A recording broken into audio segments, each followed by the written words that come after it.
Imagine an island so vast that when it was first seen by Europeans, it was mistaken for part of the great unknown, a place where ice and rock meet the fury of the Arctic winds. A land so remote that for centuries it drifted at the edges of global attention. This is Greenland. Greenland covers over 836,000 square miles, making it the world's largest island. It sits mostly within the Arctic Circle and has been a home to a resilient Inuit population for thousands of years. For much of modern history, Greenland was overlooked by the wider world. But now, the entire world wants Greenland, and that sudden desire is no accident. Today, Greenland stands at the center of one of the most dramatic geopolitical tensions of our time. Why? Because of a rare combination of climate change, strategic location, and immense mineral wealth that is only now becoming accessible. These forces are reshaping the Arctic, and Greenland is the prize at the heart of that transformation. Recent statements from global leaders highlight just how seriously Greenland is now being taken. On January 15, 2026, Russian officials publicly criticized Western claims that Moscow plans to occupy Greenland. They called such claims baseless and accused the West of using them to justify its own geopolitical moves in the Arctic. China also responded by urging the U.S. to avoid using other nations as justification for pursuing its own interests in the region. These remarks underscore how Greenland has become a flashpoint in global power politics. To understand the modern scramble for Greenland, we must first see how the Arctic itself is changing. For decades, scientists warned that climate change would transform the poles. The ice sheet that covers Greenland has been retreating. Satellite data show that Arctic sea ice has decreased by about 27% compared with the 1981 to 2010 average. This melting ice is altering landscapes, creating new opportunities and new tensions. As the ice retreats, the Arctic's once impenetrable barriers are opening up. Areas that were once locked in ice year-round are becoming reachable during summer months. This has two profound effects. First, new shipping routes are emerging.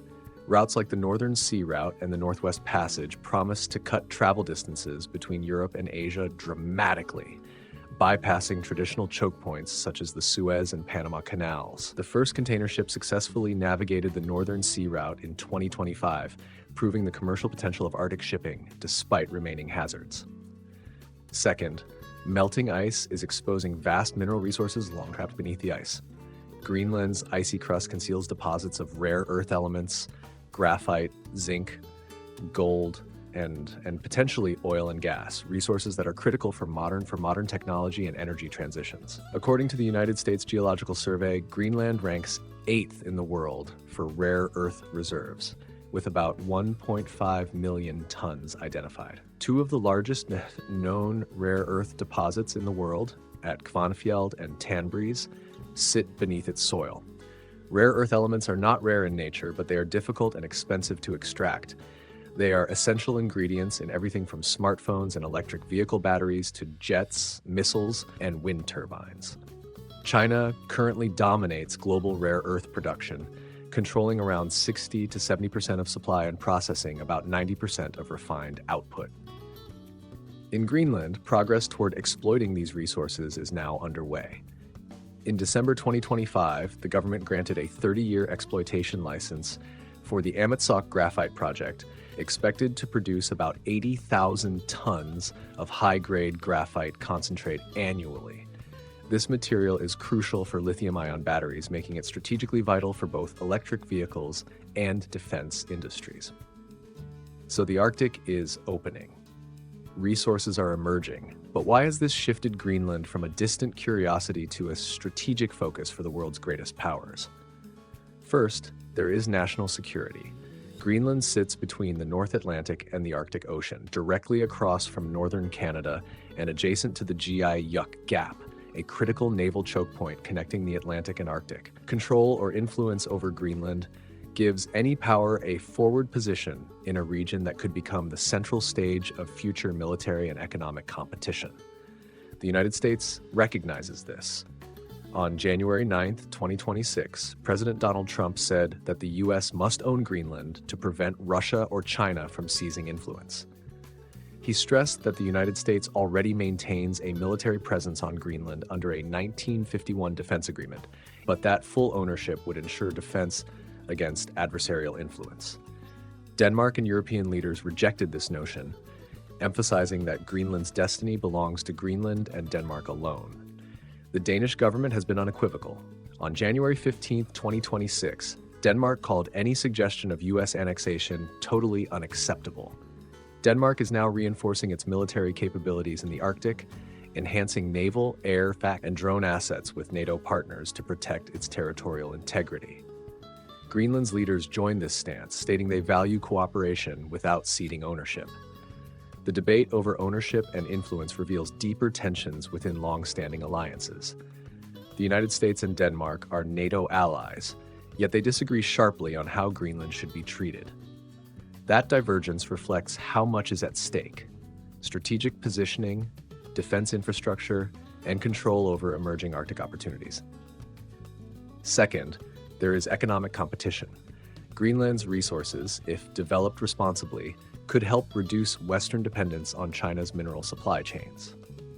The European Union treated the Amitsoq graphite project as a strategic project under its Critical Raw Materials Act, directly linking Greenland's resource potential to Europe's economic security. Beyond graphite, Greenland is rich in a host of other metals and minerals needed for energy and industrial technologies. Zinc and lead resources stretch along northern formations.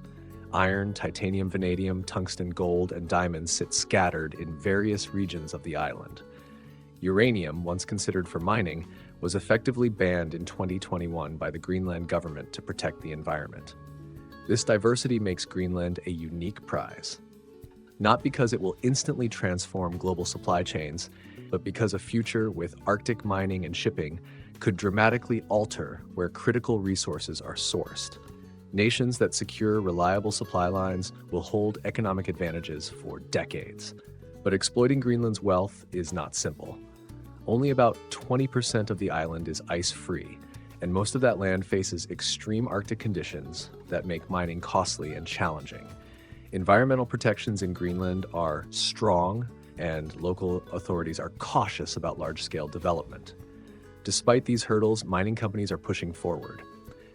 In November 2025, surface samples in South Greenland confirmed rare earth element concentrations reaching 2.31% total rare earth oxide at the Ilua pegmatite zone, a significant find that could attract more interest from international investors and industry partners.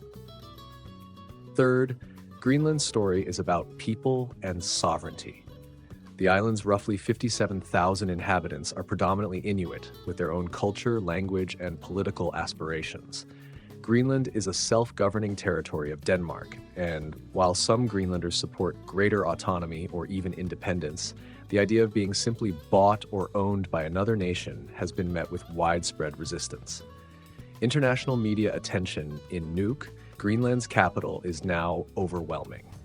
Journalists from global news networks have flocked to this small city, capturing the frustration of residents who feel their homeland is being discussed as if it were a commodity. Greenlandic politicians and citizens have pushed back against external narratives that reduce their identity to strategic value. What emerges from these voices is that Greenlanders want to shape their own future, not to be pawns in great power competition. Their stance highlights an essential truth. No matter how strategically important Greenland may be to the world's powerful nations, its fate belongs first to its people. So why does everyone suddenly want Greenland? Because the world is changing. A warming climate has transformed the Arctic from a frozen frontier into a region with accessible resources, new shipping lanes, and strategic importance that rivals traditional theaters of power. Greenland sits at the intersection of those transformations. Its mineral wealth could support the future of green energy and tech industries. Its location offers geopolitical leverage in an era of rising tensions among the United States, Russia, China, and Europe. And its people and government are asserting their right to decide how this transformation unfolds. In 2026, Greenland is no longer a distant Arctic island forgotten by most of the world. It has become a stage for debates about sovereignty, security, climate change, and economic futures. The question is not whether Greenland will matter. The question is how it will matter and who will be at its side when it does. And that is why everyone suddenly wants Greenland.